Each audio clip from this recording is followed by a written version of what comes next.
Hello everyone and welcome back to this edition of the GSMC Fantasy Sports Podcast, brought to you as always by the GSMC Sports Network.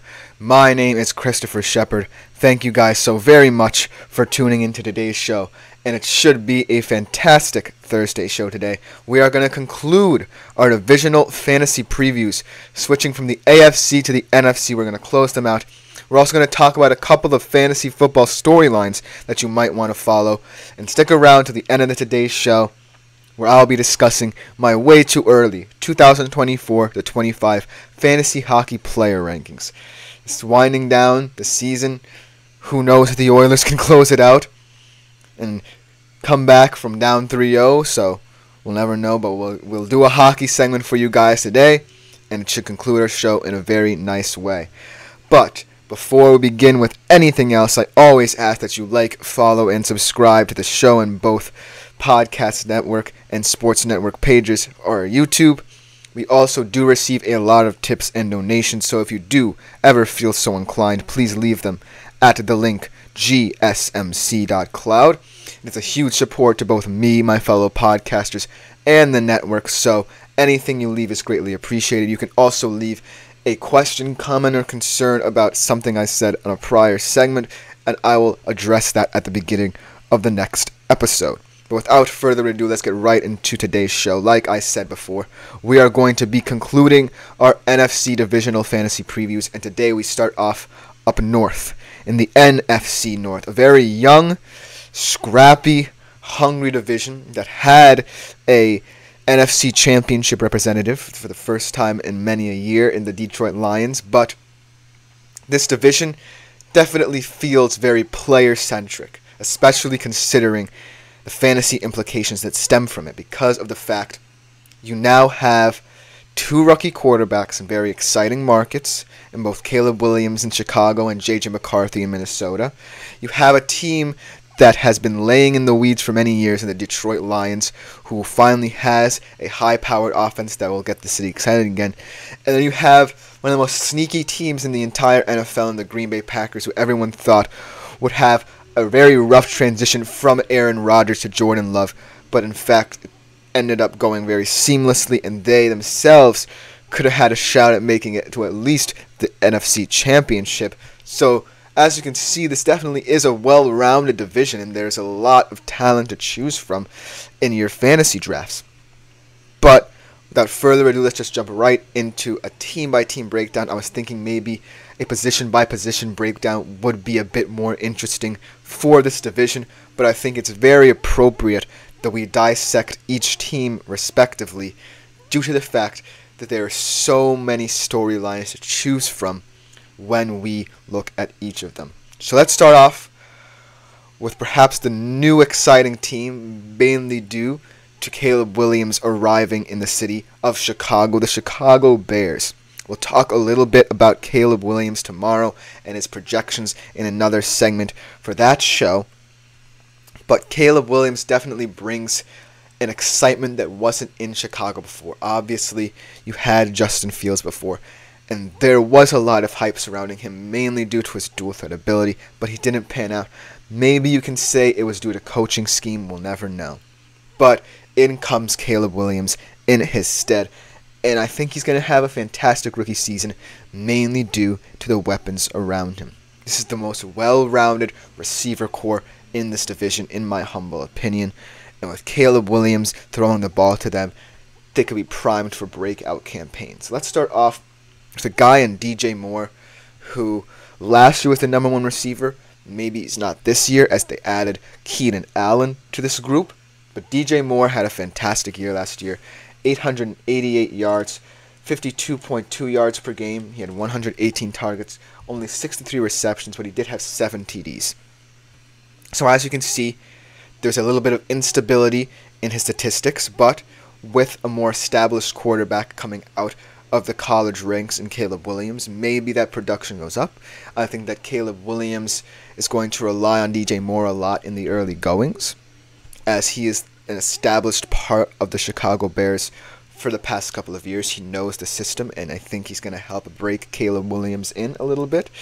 So look for DJ Moore at the beginning of the year to potentially be a nice little fantasy option for you guys. But a guy who I really think is going to have an interesting campaign is their tight end, Cole Kmet. I had Cole Kmet last year. Obviously, a couple of disappointing games. He's a very hit-or-miss player. When he misses in spectacular fashion. But last year, with one of the worst quarterbacks in recent Chicago Bears history in Tyson Bagent, he was kind of playing very well, especially in the red zone. So look for Caleb Williams in a pinch in the red zone to look Cole Kmet's way. I think he's a solid tight end option. He had a career high in catches and receiving yards last year, even with unstable quarterback play. So Cole Kmet is someone who I'm going to keep my eye on. Potential steal in fantasy drafts, especially if you're looking for someone who can get a couple of touchdowns, steal a couple of touchdowns away from high-end receivers. But in terms of that position group, those two guys, in my opinion, are prime for breakout campaigns. Now, obviously, you bring in Rome Odunze as well from the draft from the University of Washington, and you acquire Keenan Allen from the Chargers. So Caleb Williams has a wealth of riches in that skill position group. But those two guys, in my humble opinion, are two guys I see as potential breakout candidates. Not necessarily guys who are going to be steady throughout. They could have very up and down games depending on certain weeks. But remember these two guys' names, because I believe that they will be the Chicago Bears that really helped Caleb Williams have an easy transition to the NFL. That being said, let's transition to the team that surprisingly won the division last year, centered around the philosophy of their coach Dan Campbell and a very hard-nosed game plan every single week. The Detroit Lions. The Detroit Lions are quickly becoming one of the more attractive teams in terms of fantasy options, mainly because every single player in this squad has elevated their game. Let's start off with their quarterback, Jared Goff. He's not necessarily seen as a sexy fantasy quarterback pick, but his stats over the years do not lie. He has 289.1 fantasy points last year. That's solid for a QB. And he's a metronomic presence for the Detroit Lions. Has 9,000 yards through his first 48 games with them in his first two seasons. 75 touchdowns and 27 picks. So as you can see, he's not going to be one of those guys who's going to break out in terms of yardage, get a number of touchdowns, but he's very steady. He's one of the many quarterbacks I had streaming last year in my league, trying to find the right situation, and he was one of the most steady ones. Not mainly because of his big numbers or anything, but just because he can put up touchdowns, he can put up points, and he has a reliable offense that can get him going at any time. He's never down or out or low about his game. He always feels good because he knows his skill position talents are going to be there to uplift him. And so let's look at those skill position players. Starting off with a tight end who, while he definitely is going to be considered for the tight end one and was the consensus tight end one last year in fantasy, he's going to definitely have a lot of questions surrounding him because of the fact that it was the least impressive tight end fantasy season for a tight end one in recent years in Sam Laporta. He had 153.3 fantasy points. That's decent for a tight end. But the main question is, can he become even better? He's coming off an injury he sustained in the playoffs. And obviously, as a rookie, that's always difficult to come back from. But Sam Laporta, he was a steady presence in that system. Used in the seam a lot. Used in the slot. He can move around a lot. He's very versatile. So I think he can sustain that tight end one mark. It's just a question of how will his production elevate from last year, especially in a receiving core that includes a guy in Amon-Ra St. Brown, who is absolutely incredible. Fantastic route runner, fantastic catcher of the football. So let's just go over his stats, and they speak for themselves. 1,161 yards last year for 72.6 yards per game on 146 targets and 106 receptions for 6 TDs. So as you can see, whatever Jared Goff needs him to do, Amon-Ra St. Brown can do it, and efficiently. He can run routes, he can get yards after the catch. He's just a strong receiver at the catch point. So look for him to be targeted early and often. So if you're in a PPR league, Amon-Ra St. Brown can be the number one pick for you in terms of that Lions system. But overall, the Lions are the most attractive team. Now let's get to the last two teams. Obviously, the Minnesota Vikings. I certainly think that J.J. McCarthy can start a couple of games, but I believe that Sam Darnold is going to start the season off. But you're going to want to cover your ears, Vikings fans, because his best fantasy season came all the way back in 2019, where he only averaged 14.6 fantasy points per game. However, the Minnesota Vikings have faith in knowing that they still have Justin Jefferson, signed a very lengthy contract extension, made him one of the wealthiest wide receivers in the league. And just a steady presence, although last year, due to injuries he sustained, only 11.6 fantasy points per game. He definitely wants to step that up. He only had 186.2 overall, and we know that he does want to help this young Vikings team and this young Vikings quarterback and J.J. McCarthy. And with the contract finally settled, I think he will have a breakout year. Last but not least, the Green Bay Packers, the surprise team of last year in this division. Let's just go over Jordan Love. I think that he's going to be seen more of as a super flex option in a 2 QB league. I certainly believe he has value as a starter, maybe a couple years down the road. But this wide receiver core is definitely one of the most interesting. This is going to seem like a weird comparison, but they feel like the Boston Celtics of wide receiver cores, mainly due to the fact that they spread the wealth around a lot. And the target share is going to be pretty even here. But I do believe their top receiver in terms of fantasy this year will be Jaden Reed. He's kind of a number 3 fantasy option. He did score 10 touchdowns last year. He had 13.6 PPR points per game, so if you're in a PPR league, he could be a nice little pickup. But a guy I want to watch out for in terms of this Packers receiving core, who might be a little bit stealthy, is Dontavion Wicks. Because last year he averaged 15.7 PPR points in 3 of his last 4 outings. I think that Dontavion Wicks is playing for a breakout year. But overall, the Packers receiving core is going to be one of the most balanced, so maybe shy away from them in 1 QB leagues. But overall, that should just about do it for the NFC North. A lot to pack in, a lot of new faces, sophomore slump seasons kind of progressing. So we'll have to see how this all pans out. But coming up next, we're going to transition to probably one of the worst divisions in terms of fantasy in the NFC South. It has to be talked about because we're doing all the divisions. We will be right back with that. You may want to tune out for this one if you're not a Bucks, Panthers, Saints, or Falcons fan. But it has to be done. So we'll be right back with that segment. I feel like I'm losing my mind. Is everybody in the world blind? Please, Lord, give me a sign, a sign. I feel like I'm losing my mind. Is everybody in the world blind? Please, Lord, give me a sign, a sign. I wanna be the greatest. Everybody on the fake shit. I look around and feel like everybody is the fakest. I make this every day and I'm impatient, hoping one day I blow up from the basement. Statement, the top is so vacant. I don't hear shit that I think is amazing. Waiting for my day when I'm playing sold out shows for 1,000 faces. Hey, give me that crown, get in my way and to be put down. It ain't your place, all this my town. If I want that shit, then I'll get it right now. I'm losing it, the noose it fits. I'm losing shit, a stupid myth. You choose to live or choose to dip. You choose to fight or lose your grip and lose a gift. I feel like I'm losing my mind. Is everybody in the world blind? Please, Lord, give me a sign, a sign. I feel like I'm losing my mind. Is everybody... Hello everyone and welcome back to the GSMC Fantasy Sports Podcast. I hope you enjoyed today's first segment where I dissected the NFC North in terms of fantasy implications. Definitely a very intriguing division to look out for.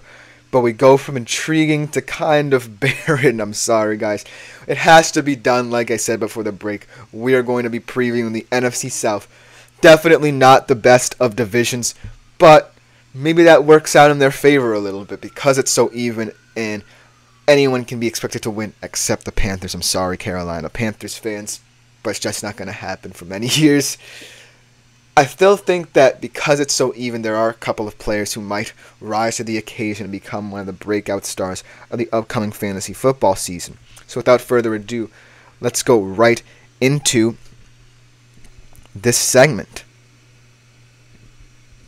Now, in terms of the NFC South, there are definitely going to be a lot of surprises. As the weeks go on in the upcoming NFL season, this division could be very volatile from second to second. One team could rise to the occasion, another team might fail to meet expectations, or it could be vice versa. There are definitely a lot of storylines to follow, especially in this division where there's so many different ways a team can win, and it's just getting to 9 wins, I feel like, in the NFC South in order to win this division. Maybe even 8 will do it for you to win the NFC South. But that does not mean I still don't think certain players can emerge and rise to the occasion in terms of fantasy for you guys. Without further ado, let's get into it. Let's talk about the surprise team of last year in the Tampa Bay Buccaneers. Obviously, everyone thought it was going to be a transition year. They had that Super Bowl run with Tom Brady. Brady retired, not coming back. Sorry, Tom Brady fans. But then they bring in Baker Mayfield. Everyone's like, oh, woe is me. What are the Bucs going to be this year? And Baker actually had a shockingly fantastic season. He definitely had some up and down moments, but for the most part, he was a steady presence in that Bucs offense. He finished as QB 17 last year. He averaged 17.4 fantasy points per game, not too shabby.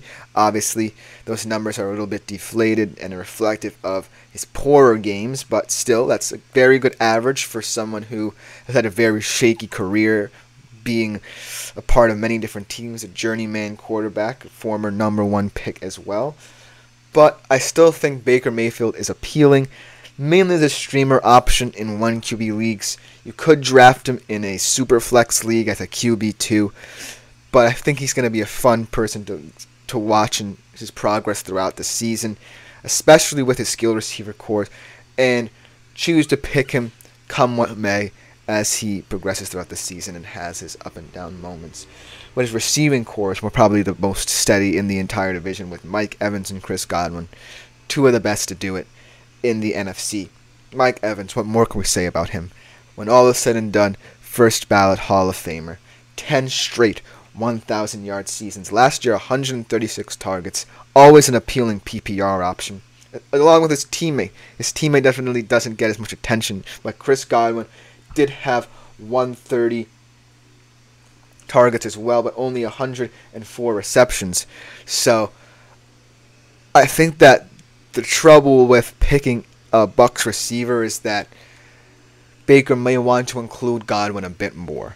Last year I had Godwin on my own fantasy team, and it definitely was disappointing. He didn't get as much attention as Mike Evans.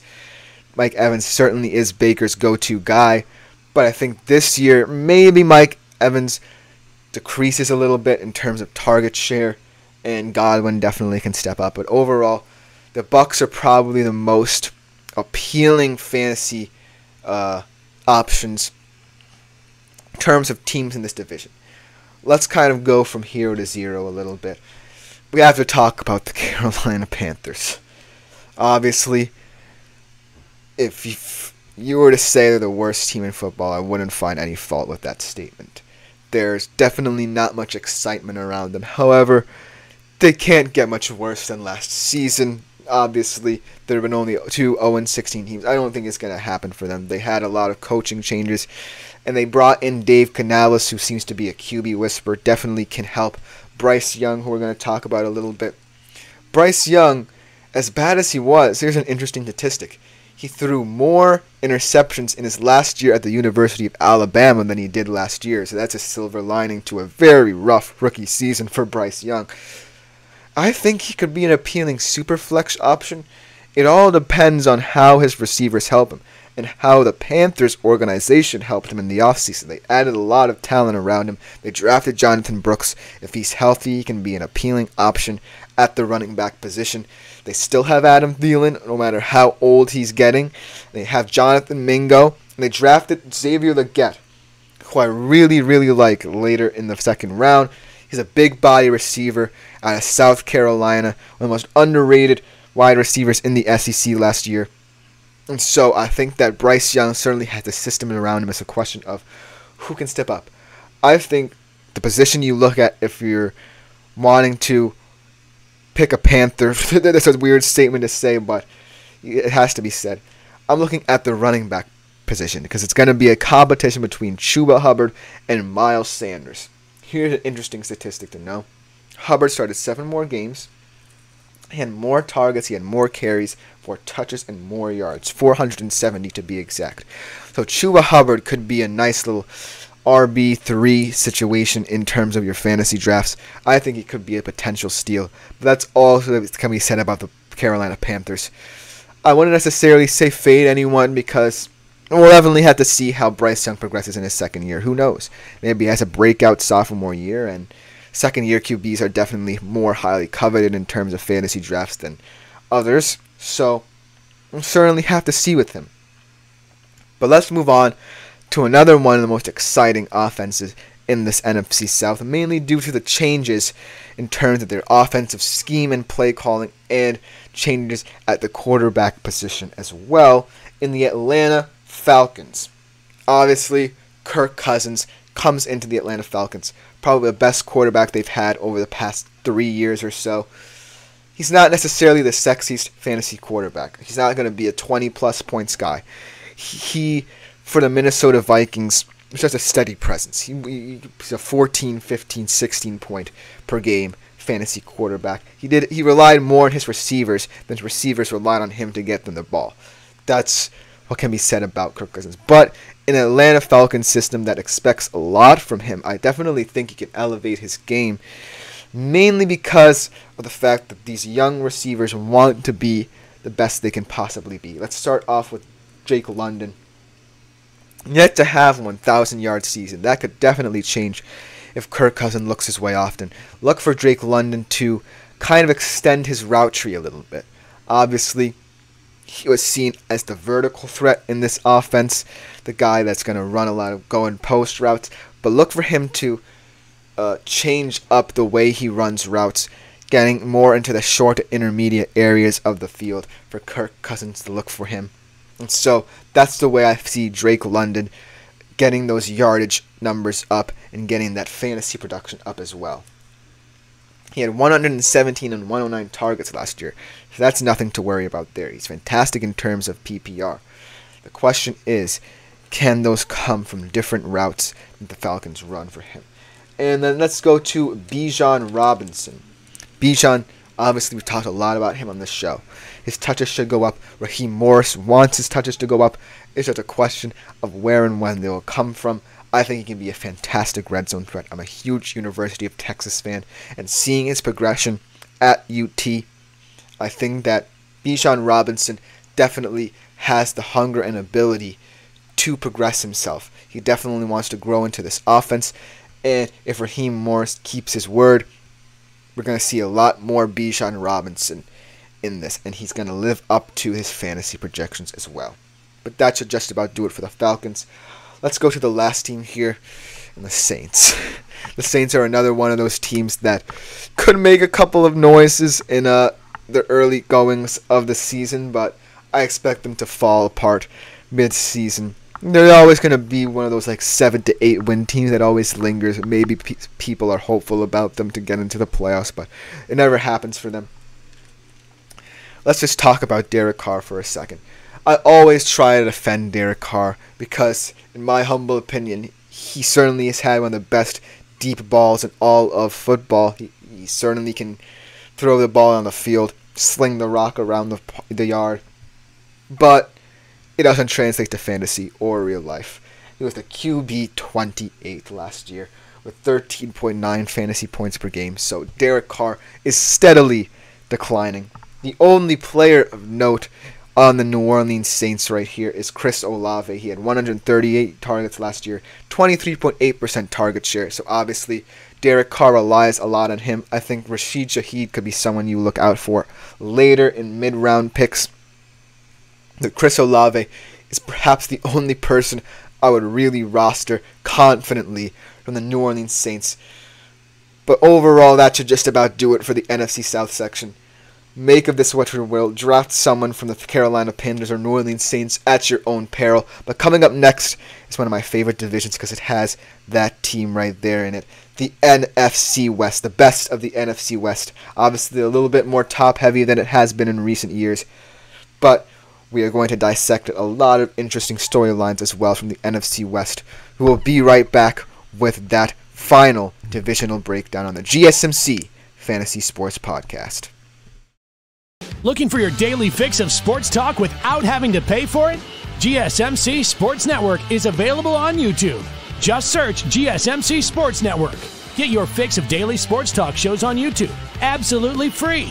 NFL, college football, NBA, MLB, MMA, UFC, fantasy football, and so much more. GSMC Sports Network has shows running all day long, with new sports shows starting every 2 hours. Just like on your favorite cable sports channel, except GSMC Sports Network is absolutely free. Just search GSMC.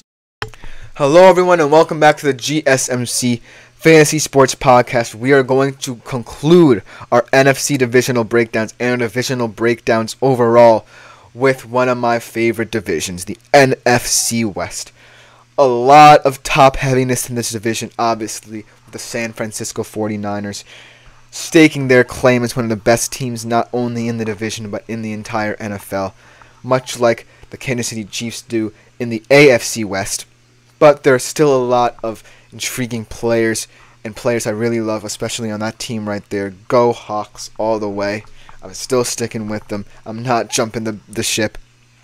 So let's just dissect this division, shall we? It should be an interesting one as our last division breakdown of the day. Just pull up. Yes. So the NFC West should be one of the most intriguing divisions this year. A lot of different storylines, especially surrounding the top dog on the San Francisco 49ers. So we'll start with them. Let's talk about the controversy surrounding Brock Purdy. A lot of people still call him a systems quarterback, myself included, mainly because I kind of have to hate him a little bit. But still, Brock Purdy, let's look at his fantasy stats, because his real-life stats show that, yes, he sometimes has his issues and he sometimes shines. But in terms of fantasy, he's the QB 8 last year, and his 5.5 air yards ranked first among QBs who started 7 or more games. So, in real time, Brock Purdy is dispelling the notion that he's a systems quarterback who mainly just operates the offense that Kyle Shanahan employs.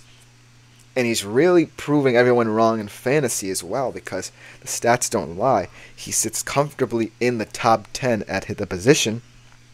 And so, Brock Purdy, while he might not be the most appealing name out there, I certainly would start him at quarterback if you're considering that, because of the fact, A, he has the weapons, B, he has the talent to elevate those weapons, and C, Kyle Shanahan trusts him to drive the car of this offense. And so Brock Purdy, I really, really think can stay in that top 10 in terms of fantasy QBs. I don't think he's going to decline at all. Now, a person who could decline, and it's funny to say, is Christian McCaffrey. There's only one way to go from being and finishing with 2 overall RB1 finishes with 390 plus points, and that's down. Obviously, though, he's not competing with that many running backs. You know, Elijah Mitchell might get a couple of touches, but Christian McCaffrey is someone who's going to get a lot of touches. However, it does seem a bit weird that as the years go on, his fantasy production in terms of touchdowns seems to be regressing. I feel like Christian McCaffrey, he's someone who you can rely on a lot, and he's probably going to be the number 1 overall pick in many drafts. But it just feels like maybe the San Francisco 49ers are going to want to focus on maintaining a pass-first kind of philosophy. He's always a reliable outlet, but if there's one stat that's kind of unusual in his season from last year, his 21 rushing touchdowns last year, whereas 32% of his total fantasy points. And you're probably thinking, well, He's just so versatile. He'll definitely continue his fantasy production. Maybe his biggest weakness is his versatility, because he doesn't necessarily focus in one field, and he can do it all, and maybe that's going to decline as Brock Purdy looks to include more of his receivers. And so I'm going to be wary of Christian McCaffrey. But let's transition to the San Francisco 49ers receivers. A lot of trade rumor mills arose, especially during draft time, between Deebo Samuel and Brandon Ayuk. I think that now that they're kind of settling down, saying that they're not leaving, I think that they'll be just fine. However, I now see Brandon Ayuk as the top receiver for the San Francisco 49ers in real life and in fantasy over Deebo, mainly just due to his route running ability. I think that he definitely improved on this season. One of the main reasons, especially in the playoffs, where he kind of broke out, that I am saying this, Brandon Ayuk can be a top 10 fantasy wide receiver by year's end. So look out for Brandon Ayuk on draft boards. But overall, the San Francisco 49ers, just a wealth of talent to choose from if you should in your fantasy draft. But let's move on to the Los Angeles Rams. Kind of another surprise team in the NFC last year. Obviously, they didn't have Cooper Kupp for large portions of the season, but no matter, they have a new sheriff in town in Puka Nacua, who had a breakout rookie season. A 5th-round draft pick out of BYU, just putting the league on notice. Not for any kind of special trait, but just being like one of those reliable receivers. Those guys, maybe when you're playing football in recess, who always were open no matter what they looked like, how they played the game. That's Puka Nacua, in my humble opinion. He just gets open no matter what. And Matthew Stafford really benefited from that. Let's talk about Matthew Stafford.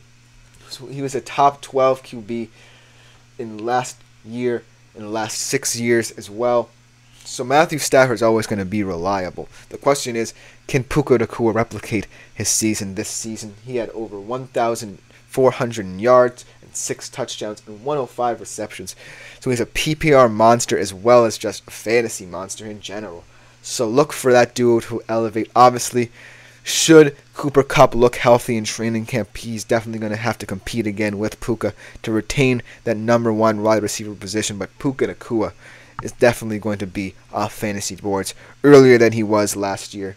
Definitely not going to be streamed by many this year. He's going to be one of the starting receivers on your team, in my humble opinion. And overall, the Rams definitely have a lot of upside. They have Kyron Williams at the running back position, who had a breakout year.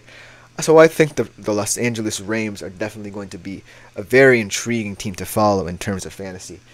But let's look at my favorite team in this division, the Seattle Seahawks. Don't sleep on them this year, especially offensively. Let's talk about Geno. Obviously, he had a fantastic 2022 campaign, especially in fantasy. He had 18.7 fantasy points per game in 2022, still under Pete Carroll. But then he regressed to the mean a little bit last year with 15.4 fantasy points per game. However, he has said that with the hiring of Ryan Grubb from the University of Washington, who was in control of one of the best offenses in college football last year, he's starting to say that he's seeing things he's never seen before. A lot of verbiage, a lot of different route concepts introduced into this offense. So look for Geno Smith, who's definitely one of the smartest quarterbacks in the league in terms of his footballing IQ, to handle that offense with ease. I'm really intrigued to see how Geno comes out this year, manning that QB position. Obviously, they did bring in Sam Howell to compete with him, but Geno Smith is still the number 1 QB in my eyes. Let's talk about his receivers, because the receivers are kind of iffy, in my humble opinion, when it comes to fantasy. Let's talk about DK Metcalf first, because I think he is now the new number 1 wide receiver, supplanting Tyler Lockett. Here's a weird stat about DK Metcalf. He has had no season over 15 fantasy points per game, but he has had no season with less than 13.3 or ranked less than wide receiver 26. So DK Metcalf, he's kind of at that median baseline for fantasy wide receivers. I think you can take him at your own risk. Maybe you bench him for a couple of weeks and then put him in for a game that looks appealing for him. But DK Metcalf certainly is someone who is definitely hit or miss. I don't like to say it because he's one of my favorite receivers in the league, and one of my favorite teams in the league, but DK Metcalf is certainly one to watch. And then Tyler Lockett, he has had the most targets of his career last year, but less than 1,000 yards. So, make of that what you will. Tyler Lockett, I think you're going to have to fade. Maybe DK Metcalf is a Seattle Seahawks wide receiver you buy into, but overall, I'm really interested to see how this offense comes out this year. And last but not least, let's talk about the Arizona Cardinals. A much more surprising year under Jonathan Gannon without Kyler Murray than people expected. But with Kyler Murray, obviously he's always going to have high upside as a rushing quarterback. He averaged 5.5 rush attempts in the games he played last year. So I really think that Kyler Murray, definitely we're going to have to see how he comes back from injury in a full season. But overall, I think that Kyler Murray still has a little bit of upside. But the player I'm most intrigued about from the Arizona Cardinals is Trey McBride. Because from week 8 onward, he averaged 8.4 targets per game, 6.6 receptions, 65.5 yards, and had 3 touchdowns. He is a tight end to look out for in this league, and one of the more intriguing players in the NFC West should you want a steal in your fantasy draft. But that should just about do it for my NFC divisional breakdowns, and that should just about conclude all my divisional breakdowns. Coming up next, we are going to follow up on a couple of the storylines that have been brought up as I've been doing these fantasy football segments, so you don't want to miss that segment. We will be right back. Thank you guys yet again for listening into these divisional breakdowns.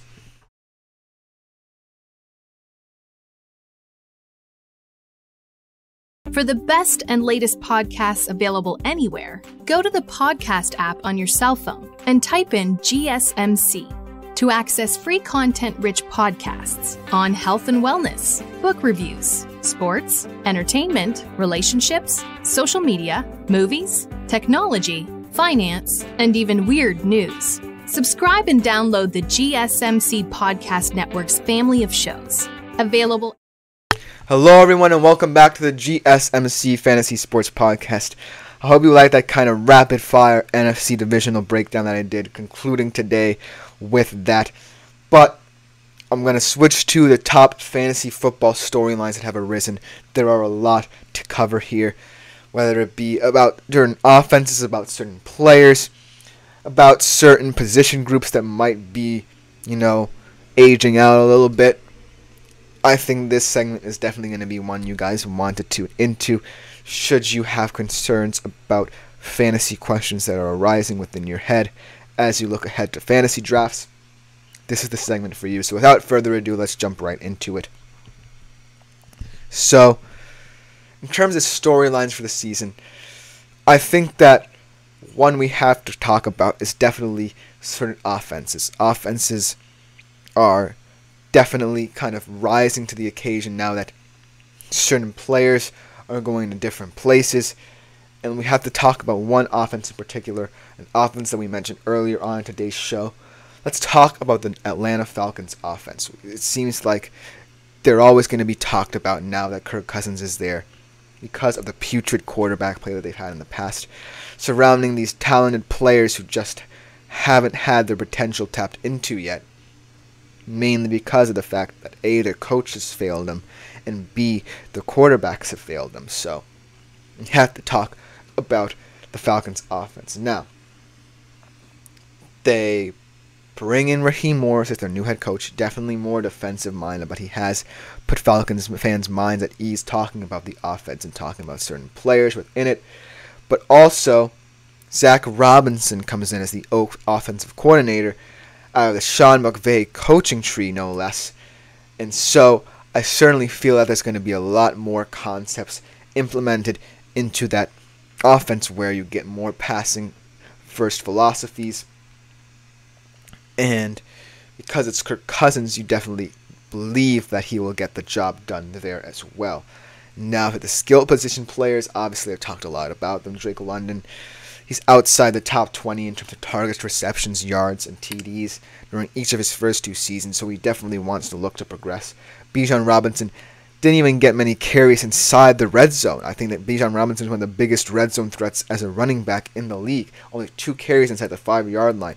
This just speaks to how Arthur Smith kind of neglected him in those positions. And then, of course, Kyle Pitts, who has really been disappointing, one of the most coveted prospects a couple of years ago, but only 6 career touchdowns in one top 12 fantasy season.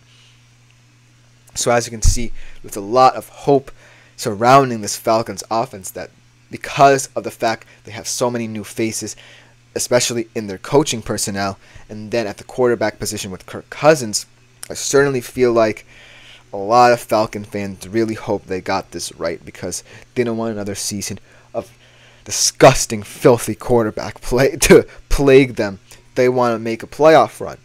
And it looks like with the moves they made in the front office and in their offensive scheme, they are looking primed to do just that. Let's switch from an offense to an offensive player we've also talked about during many episodes, Aaron Rodgers.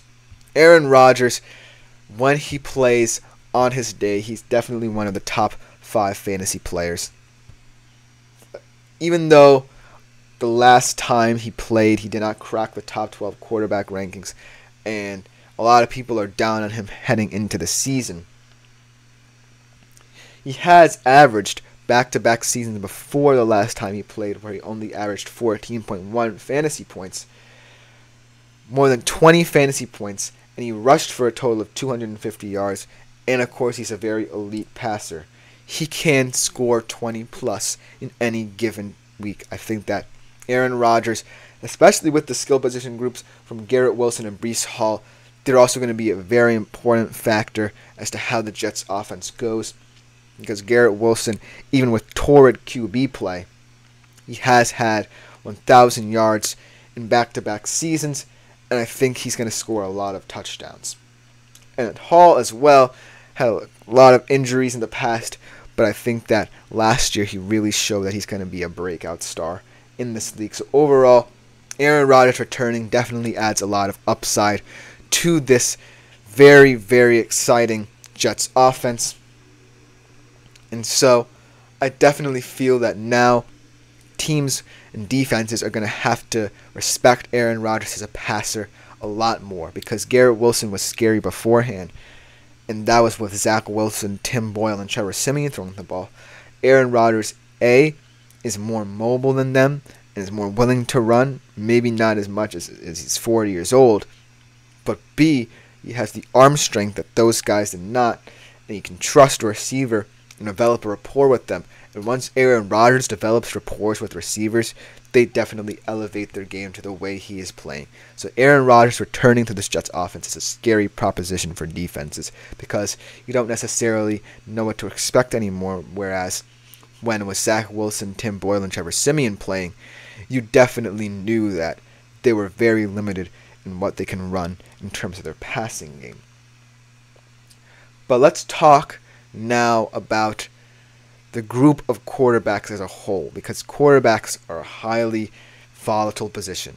They can win you games, they can lose you games, they can also keep you in games, and it's always important to choose the right one, because if you mess up, you're going to find yourself streaming quarterbacks up the wazoo. You're going to be looking at waiver wires early on, but you want someone you can really settle with for a large portion of your fantasy football season. And so, one particular area of quarterbacks we should look into are second-year quarterbacks. And this year's crop is definitely very intriguing. We've seen it a lot in the past. After Patrick Mahomes broke out in 2017 in his rookie year, a lot of people chose him in 2018. Lamar Jackson and Josh Allen in 2019, Kyler Murray in 2020, and so on and so forth with guys like Herbert, Burrow, and Lawrence and Fields. However, none of those quarterbacks have finished better than 8th in fantasy points as a rookie. But that's not the case with this group of players. I think that this group of players, and C.J. Stroud, Anthony Richardson, and Bryce Young, definitely offer a lot of upside, especially C.J. Stroud, because he's in a system that he knows and loves. After one season, DeMeco Ryans really trusts him to carry the load at the QB position. And he added a lot of different position depth with Stephon Diggs and Joe Mixon, so a lot is not going to be on his plate this year. Also, Bryce Young, we talked about him a little bit before in the NFC South segment. He's definitely someone you can't necessarily sleep on because of the fact that the Panthers are really trying hard to get him that level of depth in the skill position groups to really help his transition from college level to NFL level. He has Xavier Legette, like we said again. He now has Jonathan Brooks as his running back.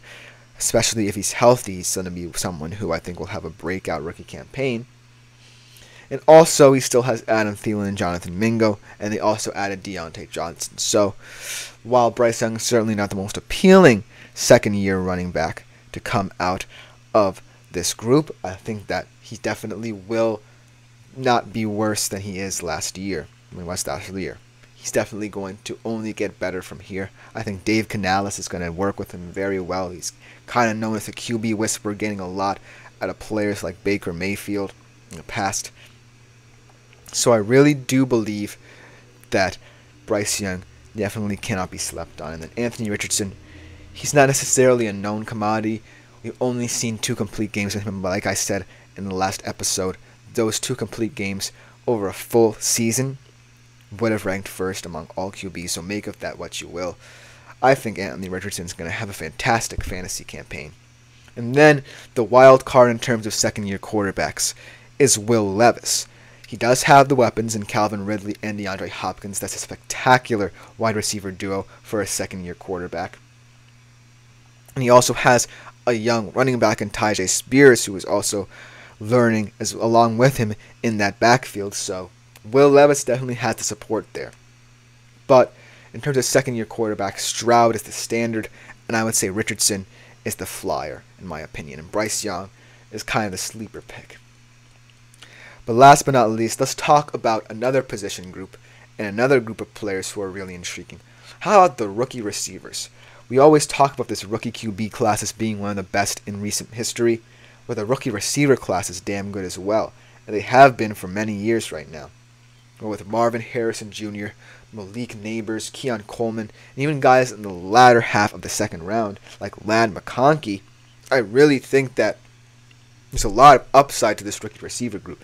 There's so much potential for breakout stars because most of these rookie receivers are in teams that definitely need help at the receiver position. If you look at Marvin Harrison Jr., he immediately becomes the number 1 wide receiver for the Arizona Cardinals. And a guy like Malik Neighbors, Daniel Jones has had a guy like Malik Neighbors in all the years he's been in the league.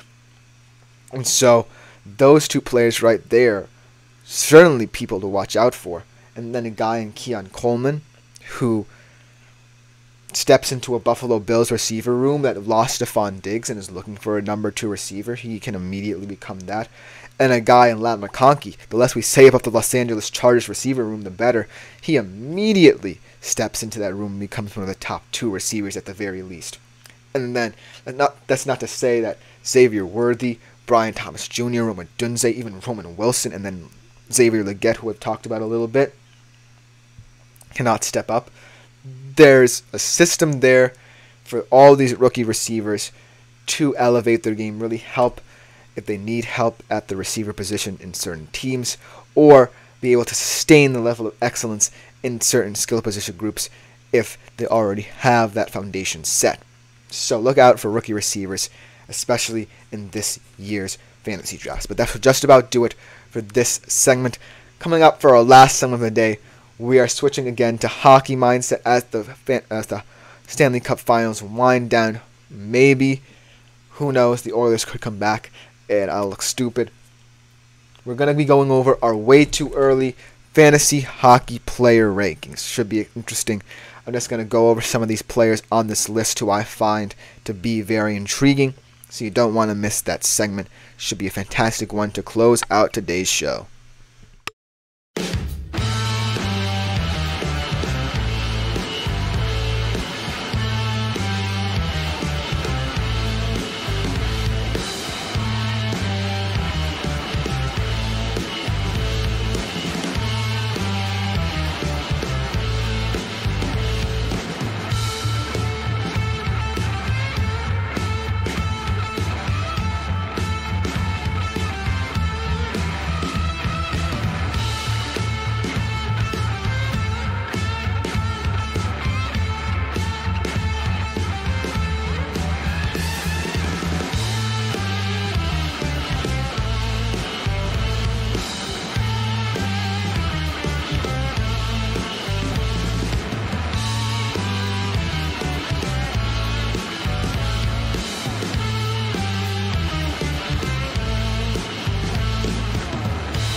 Hello everyone and welcome back to the last segment of today's edition of the GSMC Fantasy Sports Podcast, brought to you as always by the GSMC Sports Network.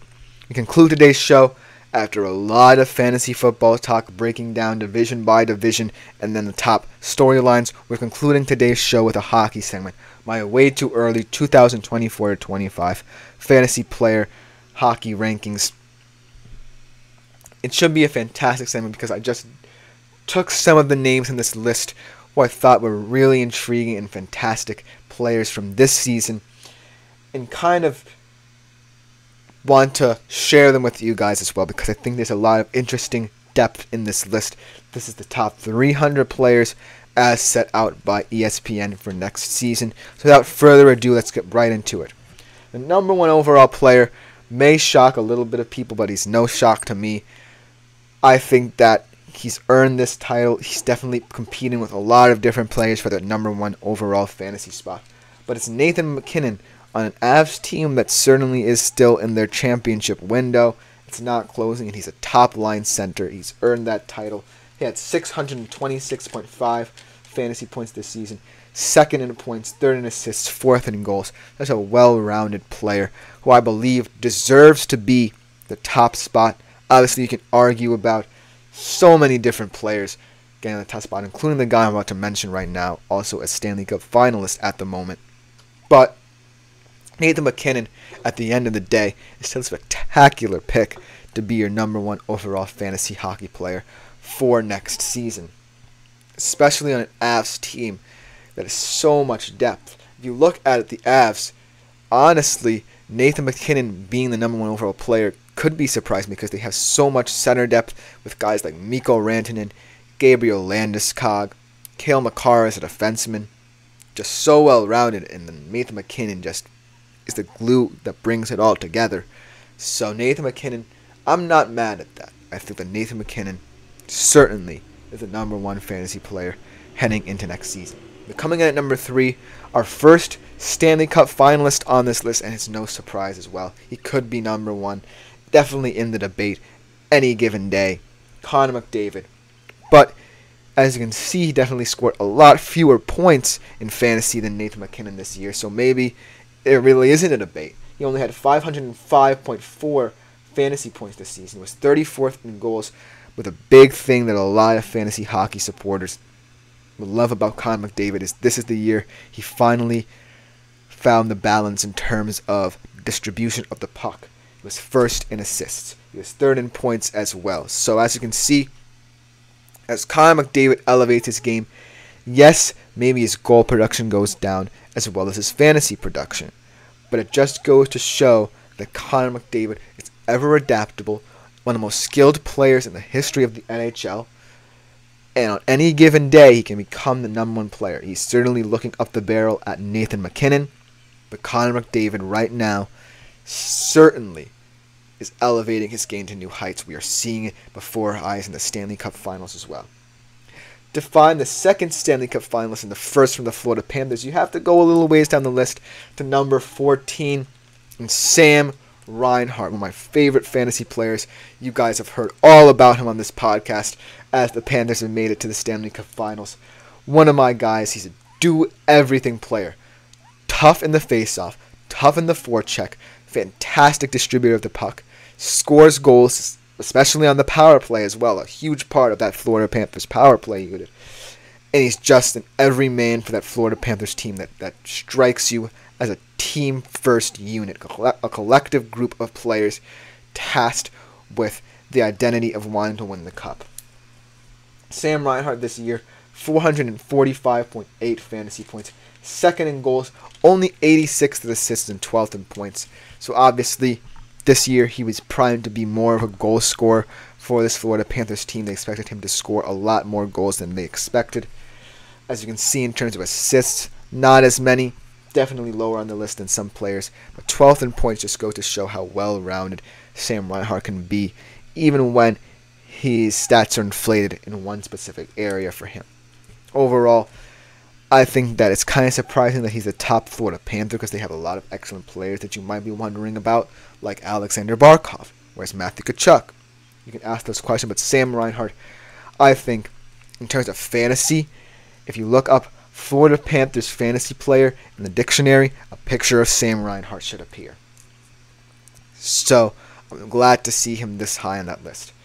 The first goalie on this list is a guy who is getting a lot of respect, has won a lot of Vezina trophies, mainly on a team that hasn't really been as competitive in the Western Conference as people would want, in Connor Hellebuyck. Connor Hellebuyck is a fantastic fantasy hockey goalie for the Winnipeg Jets, a team who has failed to kind of compete in this crowded Western Conference.